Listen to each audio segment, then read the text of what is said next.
Hello, आजचा cake आपल्याला half KG butterscotch फ्लेवरमध्ये बनवायचा आहे आणि कस्टमरने आपल्याला एक फोटो पाठवलेला आहे जो की मीच बनवलेला केकचा फोटो त्यांनी मला शेअर केला. त्यांना फॉल्ट लाईन इफेक्टमध्ये तो केक हवा आहे. एकच मिनिट दाखवते मी तुम्हाला. सीतो, एक मिनिट मोबाईल दे ना.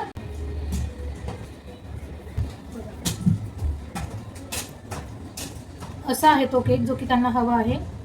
तर चला व्हिडिओ पूर्ण पहा. आत्ताच जस्ट फोटोत दाखवल्याप्रमाणे माझ्या कस्टमरला सेम केक तर हवा होता, पण मी त्यांना अगोदरच सांगितले की मी सेम नाही बनवत, थोडेफार चेंजेस करून बनवते, कारण नेहमीप्रमाणेच अगदी सेम डिझाईन मधील केक बनवून बनवून मी खूप बोर होऊन जाते. त्यामुळेच तर मी कस्टमरला अगोदरच सांगून देते की मी सेम नाही बनवणार, पण थोडेफार चेंजेस करणार आहे. तर आजचा हा केक बटरस्कॉच फ्लेवर जो की हाफ केजी मध्ये जाणार होता. आत्ताचे माझे जेवढे सुद्धा करंट ऑर्डर्स आहेत ना, ते मला सगळ्यात जास्त फॉल्ट लाईन पॅटर्न मधल्याच केकचे ऑर्डर्स येत आहेत, कारण नॉर्मल केक डिझाईन पेक्षा फॉल्ट लाईन पॅटर्नचे केक खूपच सुंदर आणि अट्रॅक्टिव्ह दिसतात. अशा पॅटर्नचे केक बनवताना फक्त एकच गोष्ट लक्षात ठेवा, ती म्हणजे या केक मध्ये 2 कलर ऍड झालेच पाहिजे. पहिला कलर हा केक क्रीमचा आपला व्हाईटच असणार आहे, कारण संपूर्ण केक बेस हा आपण व्हाईट क्रीमने कव्हर करतो त्यासाठी. आणि व्हाईट सोबत सेकंड कलर तुम्हाला जो कोणता आवडेल तो तुम्ही तुमच्या आवडीप्रमाणे ऍड करू शकता. पण हो, एक गोष्ट लक्षात ठेवा, ती म्हणजे व्हाईट विथ डार्क कॉम्बिनेशन ठेवाल तरच हा केक सुंदर दिसणार आहे. इथे हा फॉल्ट लाईन पॅटर्न मी संपूर्णतः माझ्याच आयडियाने बनवलेला होता, पण तुम्ही तुमच्या आयडियाने तुम्हाला जो आवडेल तो बनवू शकता वेगवेगळ्या पद्धतीने. आता या फॉल्ट लाईन पॅटर्नचा सगळ्यात महत्त्वाचा पार्ट हा आहे, जो की मी फॉल्ट लाईन पॅटर्नला गोल्डन फॉइल पेपरने हायलाइट करते. हा फॉइल पेपर आपल्याला गोल्डन, सिल्वर, कॉपर अशा बऱ्याचशा कलर मध्ये मिळून जातो. सर्वात जास्त वेळ आपल्याला ही लाईन बनवण्यामध्ये जाते, कारण गोल्डन फॉइलचे ना छोटे छोटे तुकडे करून आपल्याला ही व्यवस्थित अशी लाईन बनवावी लागते. त्यामुळे आता ऑलमोस्ट केक आपला रेडीच आहे. जस्ट कस्टमरचा कॉल आला की मी केक वरती नाव आणि जे नॉन एडिबल गोष्टी होत्या त्या सर्व अरेंज करून, कारण नॉन एडिबल जे फॉक बॉल असतात ना, त्याला खालून तार अटॅच केलेले असतात. मग आपण हे तार असलेले फॉक बॉल अगोदरपासूनच केक मध्ये इन्सर्ट केले तर केक मध्ये नक्कीच गंज उतरू शकतो. ही गोष्ट लक्षात ठेवा आणि तुम्हाला जेव्हा कस्टमरचा कॉल येईल तेव्हाच तुम्ही फॉक बॉल अरेंज करून. चला, तर हा व्हिडिओ युजफुल वाटला तर एक लाईक, कॉमेंट, शेअर आणि सबस्क्राईब करा. Bye bye.